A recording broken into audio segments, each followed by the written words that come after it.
Généralité. La France est divisée en 96 départements métropolitains répartis dans 26 régions. Sa forme de gouvernement est une république. Comme tous les pays, la France a ses horaires. Tu devras donc connaître les horaires des petits déjeuners, des déjeuners et des dîners, ainsi que ceux de l'ouverture et de la fermeture des commerces, des organismes publics, des lieux culturels, etc. Il est tout à fait possible d'effectuer les paiements avec des chèques bancaires. Se déplacer en France. En train.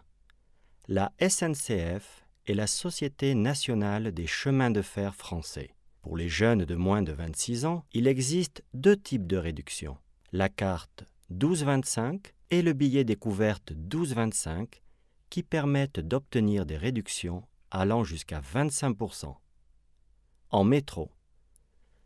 Tu pourras te déplacer en métro dans les villes de Paris, de Lille, de Lyon, de Marseille, de Toulouse et de Rouen. Les billets peuvent s'acheter soit directement au guichet, soit aux distributeurs automatiques de billets de train, ou bien même dans certains bureaux de tabac. Il existe également la possibilité d'acheter des carnets de 10 tickets à un tarif réduit. À Paris, le métro appartient au réseau de la RATP, Régie autonome des transports parisiens, qui regroupe le métro, les autobus et les trains de banlieue, couramment appelés le RER, Réseau Express Régional. Le RER de Paris comprend 5 grandes lignes qui traversent la capitale et la connectent aussi bien avec les villes de banlieue qu'avec les lignes de métro.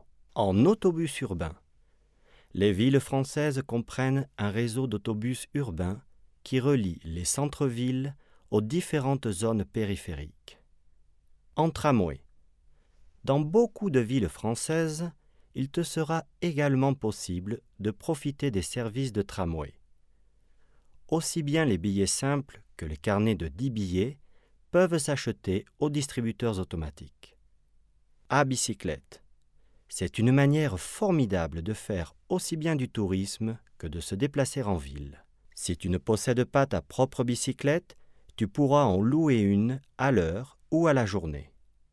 Dans de nombreuses villes de France, le système de location de bicyclettes, connu sous le nom de Vélib, Vélo Liberté, propose aux usagers de louer des vélos à l'heure, à la journée ou à la semaine. De plus, la France compte un important réseau de canaux navigables. Parmi ceux-ci, le canal du Midi, qui traverse le sud de la France de la Méditerranée à l'océan Atlantique, est une belle manière de découvrir cette partie de la France. Recommandations à tenir en compte. Si tu as des doutes, ou s'il te manque des renseignements utiles, avant ton départ, tu peux contacter l'ambassade de France. N'oublie pas de solliciter ta carte consulaire auprès du consulat espagnol le plus proche de ton domicile. Le consulat, en effet, pourra t'aider à te procurer tout type de documents dont tu pourras avoir besoin. S'il t'arrivait de perdre ton portefeuille ou si tu étais victime d'un vol, rappelle-toi qu'en plus de faire la déclaration de perte ou de vol au commissariat, tu devrais également te rendre au consulat pour pouvoir procéder au renouvellement des documents disparus. Porte toujours sur toi les numéros de téléphone de l'ambassade et du consulat de l'Espagne. Sollicite ta carte sanitaire européenne à ta caisse d'assurance maladie avant ton départ. Cette carte te permettra de recevoir n'importe quel type d'attention médicale durant ton séjour. En cas d'urgence, appelle le 112, qui est le numéro d'urgence européen. Avant de partir, il est important d'être en possession de la carte d'étudiant international, grâce à laquelle tu pourras bénéficier de réductions spéciales dans les transports, les commerces, les musées, les cinémas, etc.